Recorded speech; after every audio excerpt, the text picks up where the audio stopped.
Hello everyone, welcome back to my channel. I hope you all are doing well. So this video is for all the newbies who have taken admission in their masters in any of the life science subject or particularly biotechnology. So basically this video is a kind of do's and don'ts throughout your masters so that your journey will be more fruitful and more beneficial for your rest of the career. So stay tuned, and if you like my efforts, hit the like button and do subscribe my channel for more such life science content.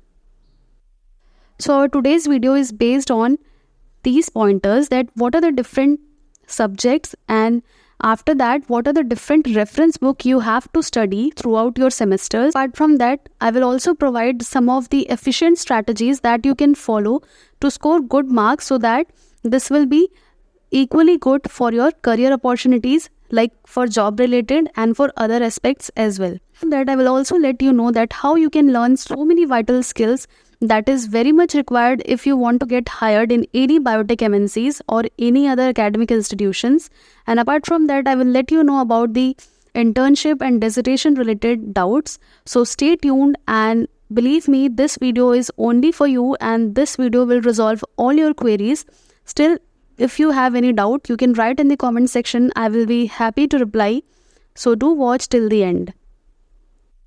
So throughout your MSc, like in the 4 semesters, you will study different subjects like cell biology, molecular biology, genetics, biochemistry, microbiology, genetic engineering, plant as well as animal biotechnology, instrumentation part, biostatistic, immunology, bioprocess engineering or industrial biotech, and so many other subjects as well. But broadly, these are the important subjects you need to focus on throughout your semesters.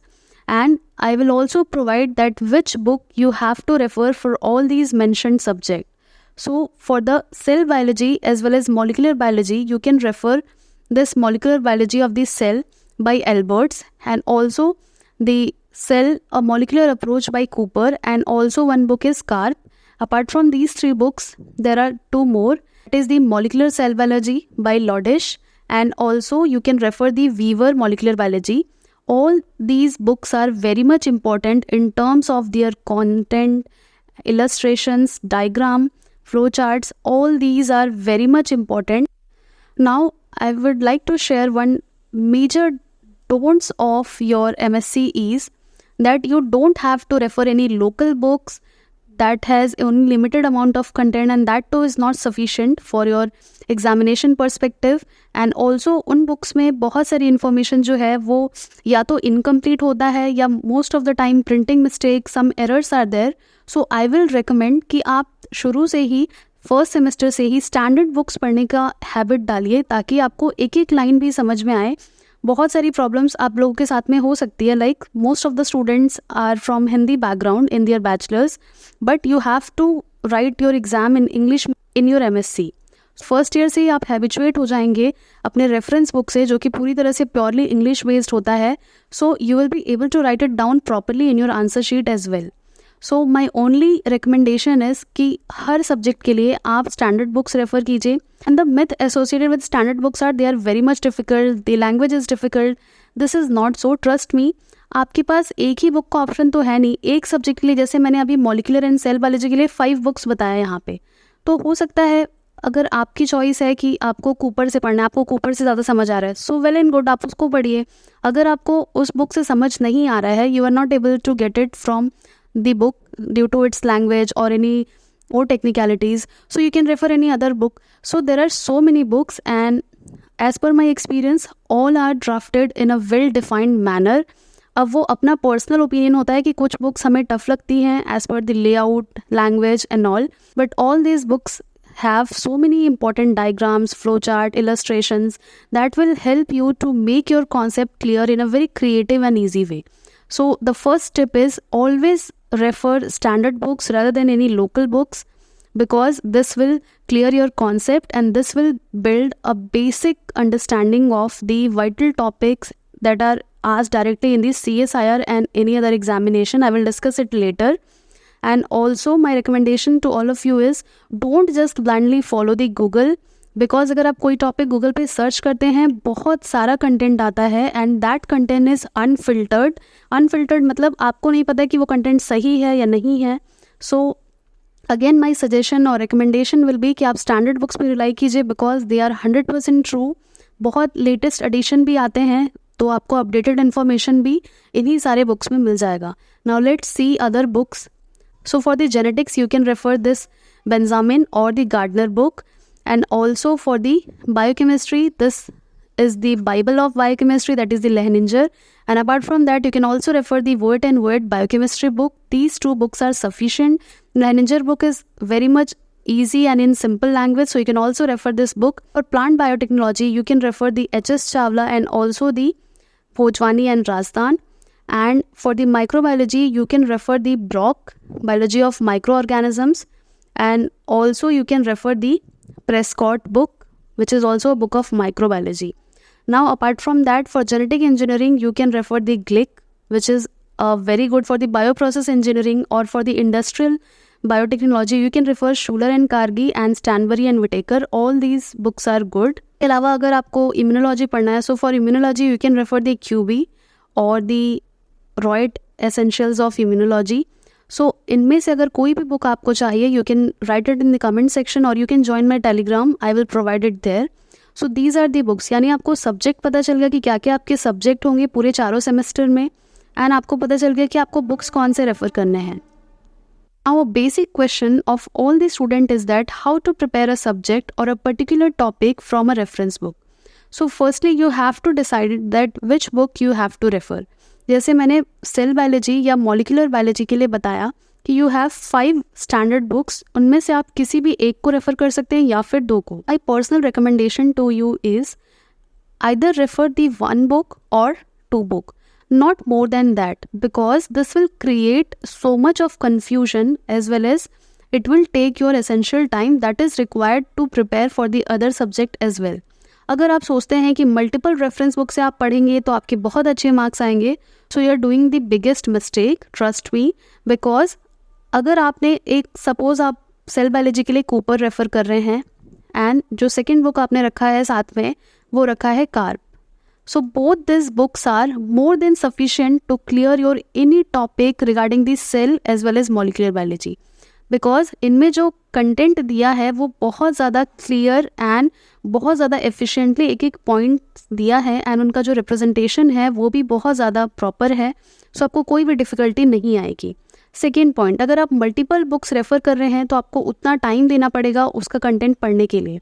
अगर आप एक ही topic के लिए या फिर एक ही subject के लिए इतना टाइम डेडिकेट करेंगे देन अदर सब्जेक्ट आपके वीक होते जाएंगे. सो माई पर्सनल रिकमेंडेशन इज़ कि सबसे पहले एक बुक जो आपने स्टैंडर्ड मानी है अपने लिए, जिससे आपको बहुत अच्छे से लैंग्वेज भी समझ में आ रहा है, पहले उसको पढ़िए. अगर उसमें थोड़ा बहुत आपको डाउट लग रहा है या फिर आप थोड़ा सा और जानना चाहते हैं कि दूसरे बुक में इसका कंटेंट कैसा दिया है, हो सकता है कि कुछ चीज़ें एक बुक में ज़्यादा दे दे या फिर दूसरे बुक में थोड़ा सा वो मिस हो जाए, लेकिन जनरली ऐसा नहीं होता है. इट इज़ ओनली कि 1-2 पॉइंट्स का इधर उधर होता है, कुछ कंटेंट ज़्यादा होता है किसी बुक में. For that reason you can refer 1 to 2 books but not more than that. And आपको सबसे पहले सपोज अगर आपको पढ़ना है सेल ऑर्गेनील्स के बारे में, सेल बायोलॉजी का फर्स्ट यूनिट अगर आपको पढ़ना है cell organelles, so you have to firstly make a synopsis or an outline of the chapter that what are the different topics you have to cover. एक basic outline बनाने के बाद आपके माइंड में रहेगा कि हाँ ये सारे टॉपिक्स हैं. Firstly you have to refer your respective syllabus, जो भी आपका सिलेबस है उसके अकॉर्डिंगली अपना आउटलाइन बनाइए कि ये टॉपिक्स आपको पढ़ने हैं, सो दैट आपका एक भी टॉपिक मिस ना हो. एंड आफ्टर दैट उनसे रिलेटेड जितने भी डायग्राम्स हैं, as we are biology student we know the importance of diagrams and flow chart. So आप कोशिश कीजिए कि अपने नोट्स में multiple diagrams, multiple flow charts, ये सारी चीज़ों को इंक्लूड करें, so that your understanding as well as your explanation will be good in any of your examination. So अगर आप फ्लो चार्ट और ये सब का यूज़ करेंगे, डायग्राम्स के थ्रू पढ़ेंगे, तो आपका पढ़ाई भी बहुत अच्छे से होगा, एफिशिएंटली होगा, एंड आप बहुत अच्छे से अपने एग्जामिनेशन में आंसर लिख के आएंगे. So you will gain good marks. So this is how you have to prepare. Now the third and the most important topic. Now this is the most important part, that what are the different exams you have to qualify or you have to target right from your first semester. So the first exam is your CSIR UGC NET JRF. Exam is for those who want to pursue their PhD from any of the Indian universities, any of the lab, by obtaining a good amount of fellowship in the form of GRF as well as SRF. यानी CSIR, UGC, NET, GRF अगर आप देते हैं तो वो आपको PhD के लिए फेलोशिप प्रोवाइड करता है. एंड जो NET होता है, NET is for giving you the eligibility to apply as an assistant professor in any of the Indian universities or any institution. So अगर आप CSIR, UGC, NET, GRF qualify करते हैं, अगर आप GRF क्वालिफाई करते हैं, सो बट ऑब्वियस है कि आपने NET भी क्वालिफाई किया है. And NET is national eligibility test, you must be aware about this. But यहाँ पे अगर आप GRF क्वालिफाई करते हैं, so you are automatically NET qualified and आप किसी भी इंडियन यूनिवर्सिटीज़ में, इंस्टीट्यूशन में अप्लाई कर सकते हैं for the post of assistant professor. And अगर आपको PhD करना है, you will get a good amount of fellowship. And after that you can also give the GATE examination, that is graduate aptitude test in engineering, in life sciences और in biotechnology. यानी हमारे लिए 2 subject होता है, life sciences and biotechnology. You can give any of the subject and इससे भी आपको fellowship मिलेगी if you are pursuing it from the IITs और in NITs. And after that एक और एग्ज़ाम होता है जो आप दे सकते हैं, that is conducted by the DBT, that is department of biotechnology, for the PhD fellowship. So these are the basic 3 exams you need to target. यानी आप फर्स्ट सेमेस्टर से ही इनका सिलेबस देखिए एंड फर्स्ट सेमेस्टर से जो भी आप पढ़ रहे हैं वो टारगेट कीजिए. Now the most important part, you don't have to prepare for all these exams like separately.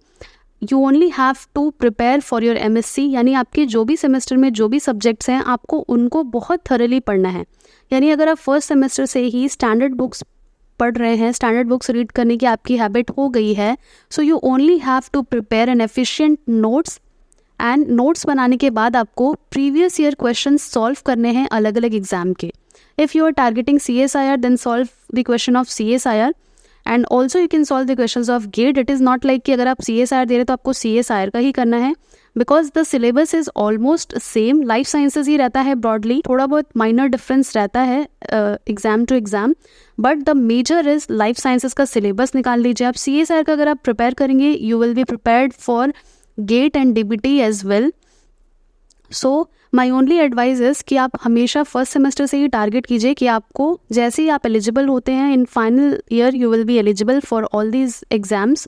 सो आप 1 साल 1.5 साल में पूरा प्रिपरेशन अपना बहुत अच्छे से कर सकते हैं. You need to do self study. एक टॉपिक का प्रॉपर नोट्स बनाइए एंड जितने भी इंपॉर्टेंट पॉइंट्स हैं उनको हाईलाइट कीजिए.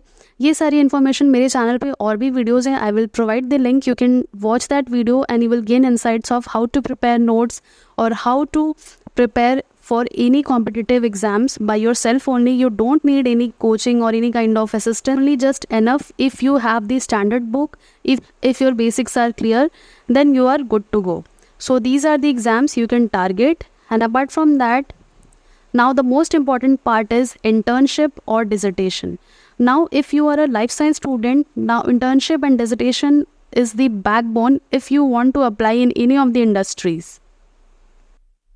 Because we know that जितने इंटर्नशिप, जितने डिसर्टेशंस हम करेंगे, उतना हमें हैंड्स ऑन एक्सपर्टीज़ आएगा. And if you are a life science student, आपको भी पता होगा कि practical skills are required more as compare to the theoretical aspects. So अगर आपको कहीं पे भी चांस मिलता है इंटर्नशिप का, डिसर्टेशन का, मोस्ट ऑफ द यूनिवर्सिटीज़ में जो लास्ट सेमेस्टर होता है, इट इज़ प्योरली इंटर्नशिप और dissertation based. So you can apply. Now कहाँ पे आप अप्लाई कर सकते हैं? सो बहुत सारे CSIR लैब है, you can apply in various CSIR labs. And apart from this CSIR labs, you can also apply to different IITs, ICERs and also the different NITs. यानी you can apply in this lab for short term training program. For summer में भी अलग से आता है, winter में भी अलग से आता है.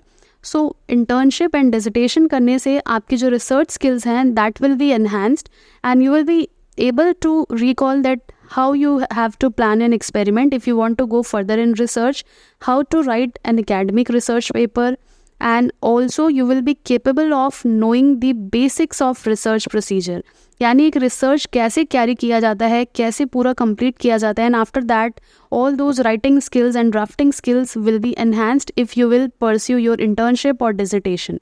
नाउ अगर आपको इंडस्ट्रीज़ में जाना है MSc के बाद में, सो आई विल रिकमेंड कि एक dissertation you have to do, short term 6 months का भी इज़ इनफ, एंड अगर आप उसके बाद भी कंटिन्यू करना चाहते हैं so you can also do it. So this is the important part. The other point that I want to share with all of you is the presentation or the public speaking skill and other skill development things which you have to conquer in your 2 years only. Yani right from your first day or the first semester, you have to target so many important things that you have to enhance your soft skills, you have to enhance your speaking skills in public, because we all hesitate while speaking in public. So during your 2 years, this is the right time to practice as much public speaking as you can. Like आपको हमेशा assignments मिलेंगे, आपको हमेशा seminar workshop में बोलने का मौका मिलेगा, अपॉर्चुनिटीज़ मिलेंगी आपको बहुत सारे. कॉन्फ्रेंसेज होते हैं, उसमें भी आपको किसी ना किसी वे में अगर आप कुछ अपना काम छोटा सा प्रेजेंट कर सकते हैं, या कोई भी आप अपना एक रिसर्च का जो भी टॉपिक रखते हैं उसको ड्राफ्ट करके प्रेजेंट कर सकते हैं. In short you will get so many opportunities to speak publicly in any of the academic gathering. Conquer your public speaking skills by the following tips. Like सबसे पहला होता है PPT making, यानी first semester से ही आपने bachelors में जो भी देखा, जो भी सीखा, उसके बाद you need to upgrade your skills, because presentation making is an important topic. Wherever you will go, you will represent yourself through your presentation. So it needs to be clear, concise and very much effective कि जो भी audience है वो बहुत ज़्यादा ध्यान से देखे, यानी कि वो बोर नहीं हो. आप जो भी content deliver कर रहे हैं, they must be interested enough to listen it carefully. So how you will achieve it? It should be clear and concise. बहुत ज़्यादा आपको लिखने की ज़रूरत नहीं होती है. मैंने हमेशा देखा है स्टूडेंट्स को कि वो एक स्लाइड में इतना सारा कंटेंट लिख देते हैं, वो एक स्लाइड कम और एक बुक चैप्टर का एक पेज लगता है. So you don't need to write all these things in a single slide, और else you can use smart art और smart work, like different graphics या एनिमेशंस का आप यूज़ कर सकते हैं, बिकॉज यू ऑल नो कि पिक्चर्स एंड ग्राफिक्स के थ्रू पढ़ना हमारे माइंड में ज़्यादा देर तक रिटेन रहता है. It is retain for a longer period of time as compare to the writing part. So what you can do is you can include so many different diagrams, colorful diagrams आप include कीजिए, notes include कीजिए, flow chart, animations. So all these things are freely available on internet, so you can use those things. And apart from that, you need to practice more before delivering any of your PowerPoint presentation. यानी हम यही गलती करते हैं, हम सिर्फ 1 से 2 बार बोल के देखते हैं, उसके बाद से हम बहुत ज़्यादा ओवर कॉन्फिडेंट हो जाते हैं कि we will be able to speak properly.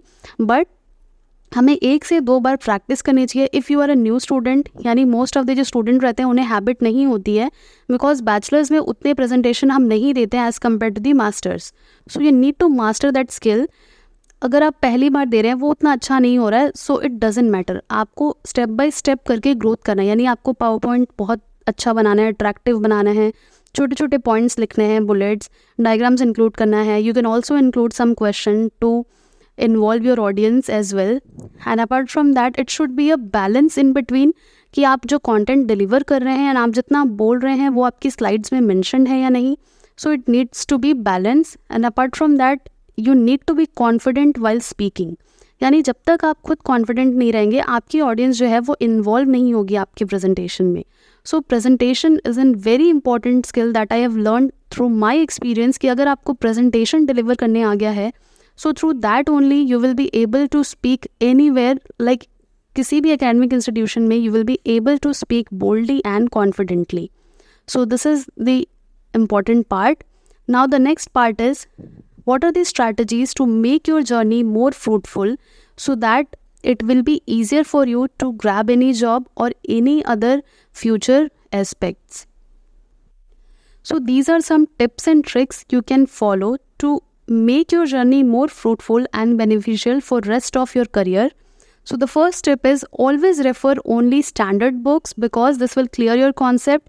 आपको कोई भी लोकल बुक नहीं पढ़नी चाहिए, बिकॉज मैंने पहले ही जैसे कि बताया कि उसमें बहुत सारे प्रिंटिंग मिस्टेक्स होते हैं, and the information given is not so sufficient.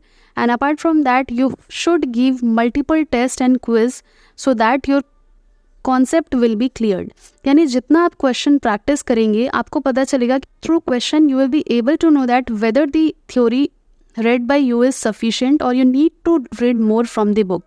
So आप मल्टीपल क्वेश्चन सॉल्व कीजिए एंड आपको मेरे ही चैनल पे बहुत सारे क्वेश्चन के पार्ट मिल जाएंगे. So you can watch that video.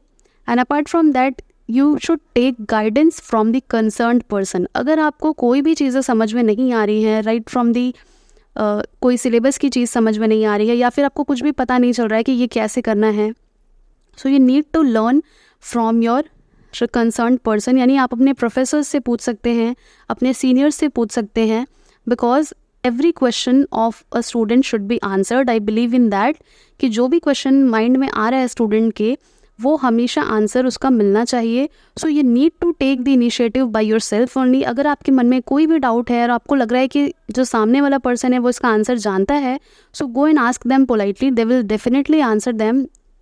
And apart from that self evaluate your progress. यानी अगर आप एक मंथ में आपने जो टारगेट किया है आप वो पूरा फुलफ़िल कर पाए हैं, नहीं कर पाए हैं. एंड अगर आप फुलफ़िल नहीं कर पाए हैं, so what is the reason behind that. So you need to self evaluate your progress, that आपने पिछले टेस्ट में कैसा परफॉर्म किया, नेक्स्ट टेस्ट में आपकी क्या स्ट्रैटेजी हो सकती है, so that your score should be more good and excellent. And apart from that a proper time table should be there कि आपको कितने घंटे किस सब्जेक्ट को पढ़ना है. बिकॉज कई बार ऐसा होता है कि इंटरेस्ट से हम सिर्फ एक ही सब्जेक्ट पढ़ते जाते हैं, या फिर जो सब्जेक्ट हमें बहुत डिफ़िकल्ट लगता है ऑलवेज प्रोक्रेस्टिनेट कि हमें ये नहीं पढ़ना है, हम जो इजी है वो पढ़ लेते हैं. So you need to make a time table कि आपको सेल्फ स्टडी कितना करना है, आपको अपने असाइनमेंट में कितना टाइम देना है, आपको अपने प्रोजेक्ट्स या एनी अदर एकेडमिक एक्टिविटीज़ में कितना टाइम देना है, या फिर अपनी पर्सनल लाइफ का जो भी चीज़ होता है उसमें कितना टाइम देना है. So you need to have a balance in between your professional and your personal life. And उसके अलावा prepare your own notes. So this is the key tip. अगर आप खुद के नोट्स फर्स्ट सेमेस्टर से ही बनाते चलेंगे, trust me, you are preparing for different national level examination. अगर आपके पास पूरे नोट्स बन जाते हैं, आप उसको बहुत थरली पढ़ते हैं, खूब सारा क्वेश्चन प्रैक्टिस करते हैं, then no one can stop you to qualify any of the life science exam. And उसके अलावा you should be active enough in all your academic fest और एनी अदर एकेडमिक और डिपार्टमेंटल एक्टिविटीज़. बिकॉज आपका ये मान के चलते हैं जिनको PhD नहीं करना है या फिर PhD जो होता है वो रिसर्च पार्ट हो. सो this is the last of your academics. So you need to focus on the cultural events or the recreational activity in your university or your institution, because all these things will clear your mind, cool your mind, and a cool and calm mind is required to achieve such a big target you have set for yourself. So all these things will be beneficial for you. आपके timely test होते हैं, आपके monthly test होते हैं, उसमें आपको बहुत अच्छा प्रिपेयर करना चाहिए. बिकॉज ये जो छोटे छोटे माइलस्टोन हम क्लियर करते हैं उसके बाद ही हम अपना एग्ज़ाम जो है वो बहुत अच्छा दे सकते हैं. नाउ इसके अलावा भी एक पॉइंट है कि आपको अपना जो स्कोर है MSc में, if it is less than 60, अगर ये 60 से कम है, so you will not be able to give any of the life sciences exam. अगर मैं जनरल कैंडिडेट की बात करूँ तो फॉर रिजर्व कैटेगरी रिलैक्सेशन है 5% का, बट हम उस रिलैक्सेशन में आके क्यों एग्जाम में अपियर हो. To score more than 80% if you want to compete with your other friend, because आज के इस competitive environment में 60% 70% is not just enough. So try to score more than 80% by preparing a lot from the first semester only. And अगर आप 80% से ज़्यादा लेके आते हैं, सो थोड़ा सा आपका जो जर्नी है वो ईजी हो जाता है एज़ कम्पेयर टू दी अगर आप 70s या 60s में रहते हैं. तो 60s में रहते हैं तो बहुत ही मुश्किल है. जस्ट सेइंग कि 60% एंड 80% में ऑब्वियसली रैंकिंग वाइज या फिर अगर हम लोग बात करें grading wise, so 80% will be favoured more. Also I am not endorsing कि सिर्फ आपको रिजल्ट में मार्क्स दिखाने हैं. You should learn about different skills throughout your semester. आपको पब्लिक स्पीकिंग आनी चाहिए. You need to be excellent in your presentation skills, you need to be excellent in your research skills. आपके first semester से आपको जो भी चीज़ें सिखाई जा रही हैं वो आपको बहुत अच्छे से सीखनी चाहिए, चाहे वो कोई रिसर्च प्रैक्टिकल या फिर इंटर्नशिप में आपने जो भी चीज़ें सीखी हो या फिर राइटिंग हो. रिसर्च राइटिंग, ये सारी चीज़ें आप जितनी सीख सकते हैं आपको अपने 2 साल में सीखना चाहिए. This will clear your vision कि आपको आगे जाके क्या करना है. सो this is all for today. I hope कि मैंने सारे चीज़ों का आंसर दे दिया है इस वीडियो में. फिर भी अगर आपको लगता है कि कोई पार्ट मिस हो गया है, so you can write in the comment section. I will be happy to answer. And if you have liked my efforts, you can hit the like button and do subscribe my channel for more such content. Thank you so much for watching.